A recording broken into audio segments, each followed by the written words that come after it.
Hello, today I'm here with an X79 Extreme4 from ASRock, and what we're going to do is we're going to overclock this thing. If you still remember, last time we overclocked an X79 Extreme9, and the main difference between the two motherboards are that the last one had 8 DDR3 DIMM slots, and this one has 4. We've got the X79 Extreme4 set up right here, and for the CPU we're using Intel Core 7 3960X CPU, which is running at a default of 3.3 GHz.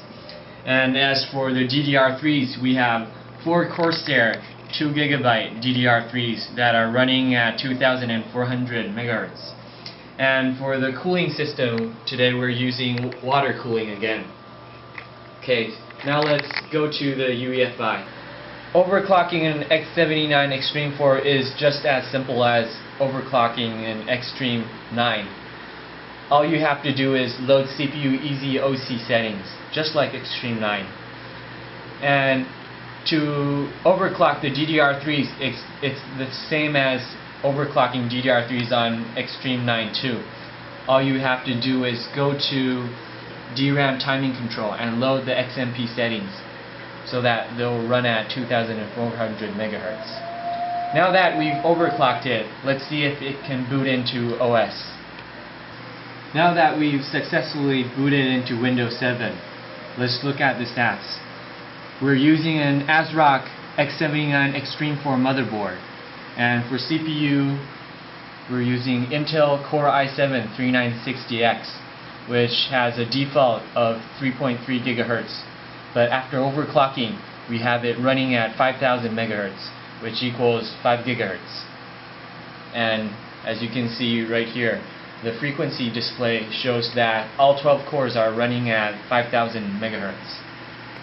The DDR3s, we have 4 of them, and all of them are working at 2400 MHz.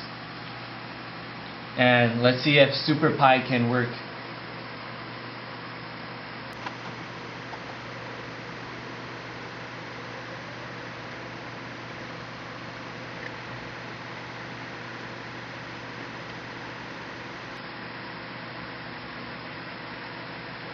Okay, Pi calculation is done, so it shows that the system is stable under overclocking at 5 GHz.